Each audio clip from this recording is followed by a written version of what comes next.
అసలు రెస్పాన్స్ అయితే అద్దరిందనే చెప్పాలి. నిన్ననే ఈ వీడియో చేయాలి, బట్ కొంచెం ఆలస్యం అయితే అయింది. ఎన్టీఆర్ త్రివిక్రమ్ అసలు ఫస్ట్ పోస్టర్ కి వచ్చిన రెస్పాన్స్ అయితే మామూలుగా లేదు. చాలా వరకు ఇండియా వైడ్ గా కాంట్రవర్సీ నడుస్తుంది. అటు తమిళోళ్ళు గానీ ఇటు వాళ్ళు బాగా పూజిస్తారు కాబట్టి మురుగన్ స్వామికి వాళ్ళు ప్రతి ఒక్క చిన్న దాని మీద కూడా పాయింట్ అవుట్ చేసుకొని కావాలనే ఆ ఫ్యాన్ వర్స్ కాంట్రవర్సీ క్రియేట్ చేస్తున్నారు. ఆ ఏదైతే పోస్టర్ లో సాంస్క్రిట్ లో వాళ్ళు ఒక శోకం పెడితే దాన్ని హిందీలో ఎందుకు పెట్టారు, తమిళ దేవుడి మీద తీస్తున్నారు, తమిళ్లో పెట్టాలని చెప్పి కామెంట్స్ అయితే చేస్తున్నారు. అంటే తమిళనాడులో హిందీ ఎలా ఉంటుందో కూడా తెలియదు వాళ్ళకి, ఎందుకంటే అక్కడ తమిళ హిందీ కూడా అక్కడ నేర్పించారు. వాళ్ళు తమిళ్ కి సాంస్క్రిట్ కి తేడా తెలియదు. సో ఈ విధంగా కాంట్రవర్సీ అయితే తమిళ ప్రతి ఒక్క చిన్న పాయింట్ మీద కూడా రచ్చ అయితే చేస్తున్నారు. ఇవన్నీ సైడ్ పెట్టేస్తే జూనియర్ ఎన్టీఆర్ గారు అప్లోడ్ చేసిన ఏదైతే ఫస్ట్ లుక్ పోస్టర్ ఉందో ఇప్పటి వరకు ట్విట్టర్ ఏదైతే ఎక్స్ లా అప్లోడ్ చేశాడో చరిత్రలోనే కొత్తగా అప్డేట్ అయిన తర్వాత 100K లైక్స్ అనేది 1 డే అయితే రావడం జరిగింది. 24 hours లా 1,00,000 లైక్స్. అదంతే కాదు,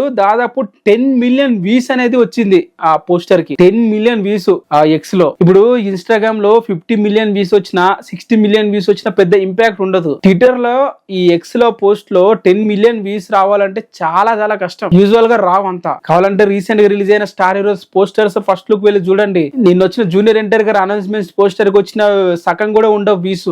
ఆ రేంజ్ రెస్పాన్స్ అయితే కొట్టిందని చెప్పాలి ఈ ఫస్ట్ లుక్. చాలా కంప్లైంట్స్ ఉన్నప్పటికి కూడా, ఎందుకంటే జస్ట్ అనౌన్స్మెంటే కాబట్టి ఆ పెద్దగా మనం అంటే మూవీ ఉందని చెప్పడానికి వాళ్ళు అనౌన్స్మెంట్ చేశారు. దీన్ని మనం పెద్దగా డిస్కస్ చేసి పాయింట్ అవుట్ చేసి ఏ పోస్టర్ దింపారు అని చెప్పి డిస్కస్ చేయాల్సినంత అవసరం కూడా లేదు. బట్ కాంట్రవర్సీ బాగా నడుస్తుంది. ఈ మూవీ గురించి మాట్లాడుకుంటేనే కదా 10 మందికి తెలిసేది.